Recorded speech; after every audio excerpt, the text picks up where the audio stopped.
Hi, this is Charlie Orchard again with Land EKG, and this is the third of a four-part series of using DataStore. In this case, we're going to talk about using the Site Comparison tab, using it for comparing photos, for being able to report and to complete analysis.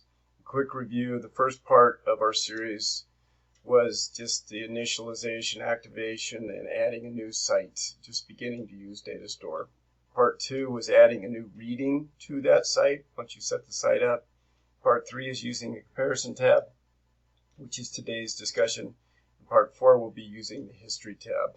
So I think I'll just go ahead and jump right into DataStore. This is an example of this is our demonstration site. As you can see, we've got a number of photo points, we've got a number of transects. I think that I chose this round ridge as one that might be a good example, so we're going to select that, and this will show us every year the reading and the data for each year, the photographs, the data for that reading. And the idea behind DataStore originally was to just get people to set up monitoring sites and just get, enough sites set up. But then it was like, well, how do we start to compare those sites over time? And so that brought in this concept of trying to compare. And so in this case, you can go, once you've got data, years of data, you can use this comparison tab. And so we're going to go to that.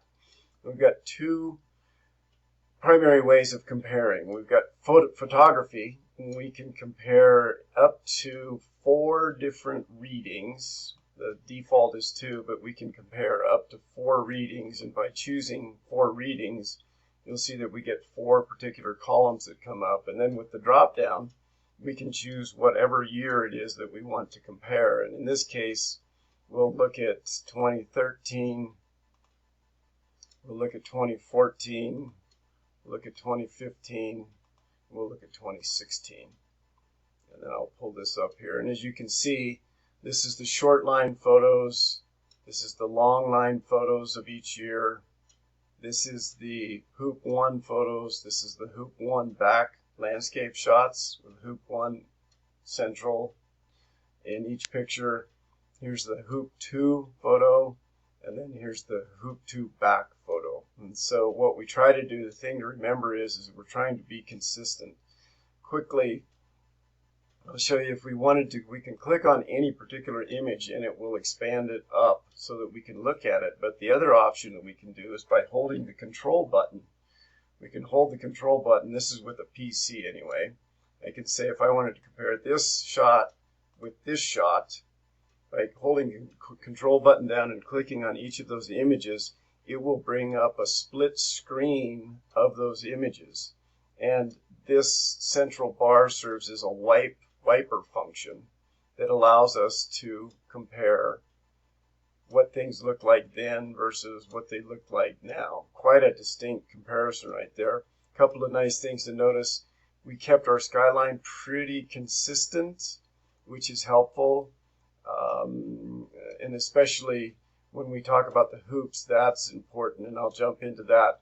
We've got another capability where we can say, well, I want to see it in a different perspective. We can use the fade button. By doing the fade button, it superimposes each image on itself, and then we can enhance one image or enhance the other image by dragging the scroll bar to the left or right. And so that's kind of a cool way. Or you can go with a side by image.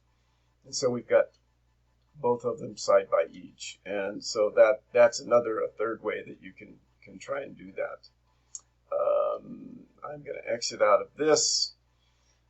I want to talk just briefly about the photography of these hoops. And it's really, we really do encourage consistent photography. And as you'll note, the image, this hoop takes up the whole footprint of the picture itself, the field of view of the picture with the sign in there. And by being consistent, you can then begin to overlay. For example, we could compare the 2013 shot by holding Control and then going to the 2016 shot. And because we're consistent with the placement of the hoops, oh, and it remembers what you did. We're going to go to the wipe function. You can see that that hoop is quite close to being, very, very much replicated. And so it gives us a very clear image and ability to compare that over time. And so that's where that being consistent with your photography is really important. And so I just can't overemphasize that enough. So that's what you can do with the photo comparison. Now what we can do is we can go to the comparison reports. And this is really, to me, in my mind, is one of the really neat functions of DataStore, because with this comparison, we can actually, with a single page, we can look and see what records have data entered for them and what records don't have any data. And I've been pretty diligent about making sure that we get all the data entered in here, but if it shows up in red, that means no data was entered. And I could go to a number of different sites where people go out and they get maybe the pasture production, but they don't get the cage production, or they do the cover. They'll do surface cover, but they may not do diversity. And so in this case, you can at least go to this and say, well, am I missing any data? In this case, cage production and utilization is missing. It happens to be we just set up, when we originally set up the site, there was no cage there, so there was no data to collect. But we can click on that, and it will actually hyperlink us to that particular year and that particular field of information.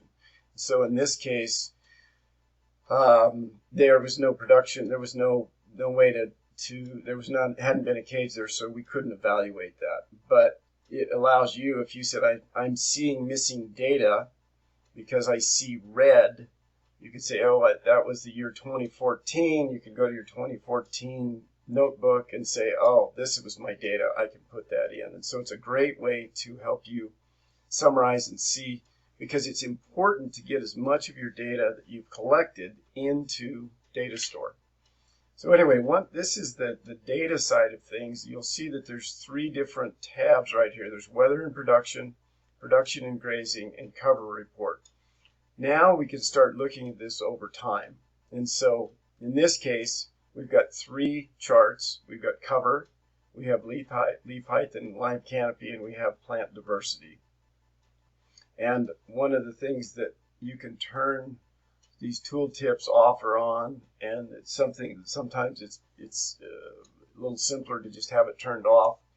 But one of the features that we put in here is the ability to enhance particular indicators on the graph, especially if there's overlap. So in this case, if you just look at that, you'll see that we've got litter and basal are fairly close, but by hovering over the particular field in this legend, it will enhance it enough to where that you can really see what that number is.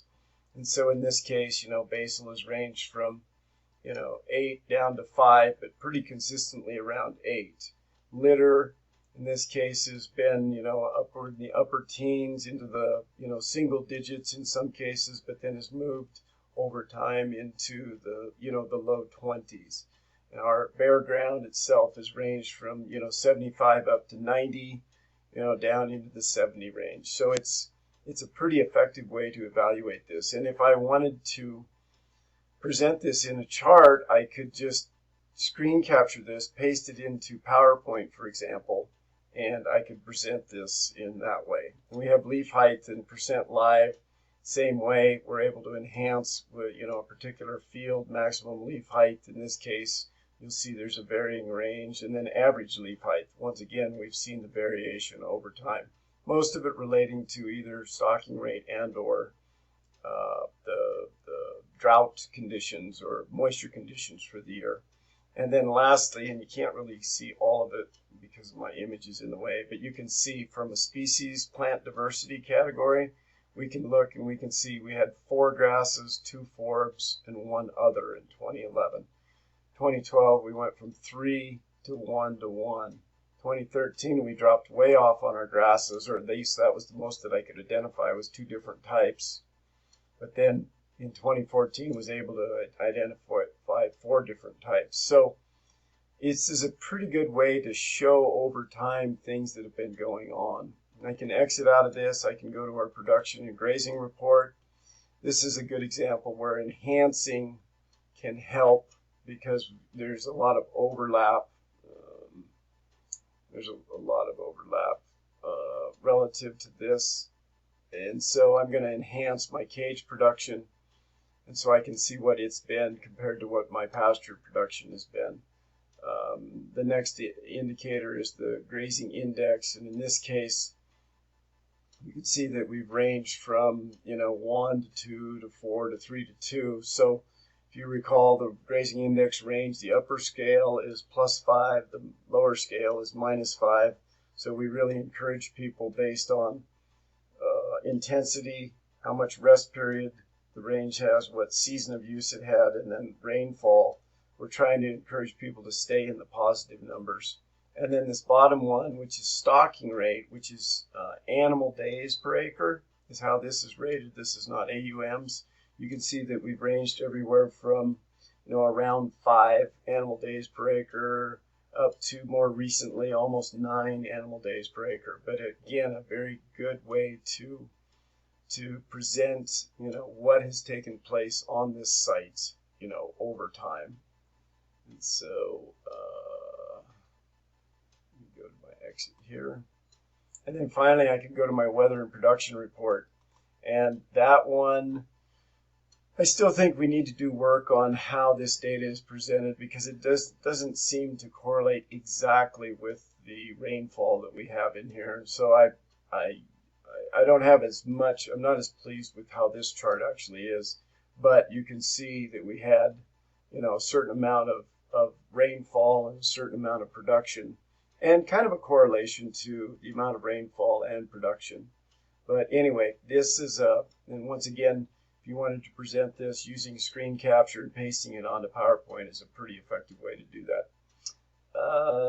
Let me see if there's anything else. So no, really just this comparison tab to be able to look at a site over time and be able to evaluate whether you're missing data is something that's really, to me, been a very helpful aspect for what do we want to say, the integrity of the data and the fact that the data is there. It's really frustrating when you've gone out and done monitoring but you haven't entered anything, and this is a great way to kind of double check yourself. So anyway, this is what happens when we use the compare tab. The next series will be how we begin to use the history tab and compare multiple sites over multiple years. Thanks for tuning in. Talk to you later. Bye.